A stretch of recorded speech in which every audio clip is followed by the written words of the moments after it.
ډېر دردناک خبر رامخته شوی و چې په سوات کې یو نوجوان زلمي ټیک ټاک سازولو د یو څو لایکو د یو څو فالوورو لپاره خپل ځان ډېر بېدردۍ سره قتل کړ. دغه ځوان داسې حرکت ولې وکړو چې خپل سر باندې ځان د تمانچه کېغوسته او خپل ځان یې په خپله باندې ډېر بېدردۍ سره قتل کړو.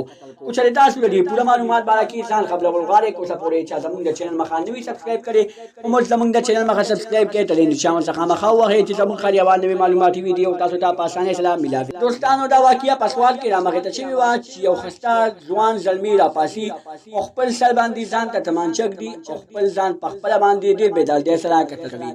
دغه نوجوان دغه زلمي عمر 19 کاله او نوم یې حمیدالله زلمي داسې حرکت ولې وکړو. حمیدالله زلمي د یو څو لایکو د یو څو د ټیک ټاک فالوورو لپاره په خپل سر باندې ځان ته تمانچه کېغوسته. هغه د ځان نه څه خبر و چې زه به ځان ته په سر باندې تمانچه کېږدم او زما په سر باندې به ګولۍ وچلېږي.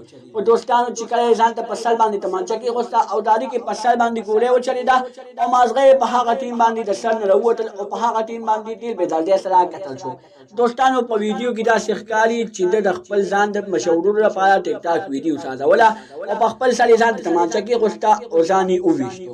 خو نه دوستانو ده داسې نه کول چې د ځان ولمه ده ویلي چې زه به په ټیک ټاک کې خلکو ته دا شو کړم چې د ځان ته په سر باندې تمانچه ایښې ده او دا یوې جینۍ سره محبت یا مینه کوي. خو دوستانو ده لپاره دغه ویډیو دومره ګرانه پرېوته چې ده پکې خپله زندګي بایلله.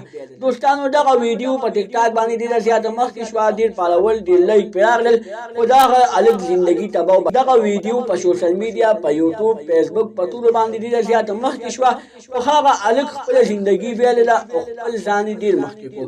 دوستانو همدغه رنګې په ټیک ټاک باندې ډېر زیات فالوورو اخیستلو لپاره ډېر خلک داسې حرکتونه کوي خو موږ هغوی ته یو میسج ورکوو چې تاسو مهرباني وکړئ، تاسو داسې حرکتونه مه کوئ، داسې حرکتونه کوئ چې تاسو په هغې باندې ښه ښکارئ.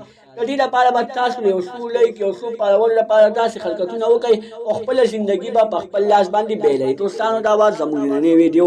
زموږ دا ویډیو خوښه شوې وي زموږ د چینل مخه سبسکرایب کړئ، د دې نشان څخه مخه ووهئ چې زموږ هر یوه نوې معلوماتي ویډیو تاسو ته په اسانۍ سره میلاویږي. والسلام.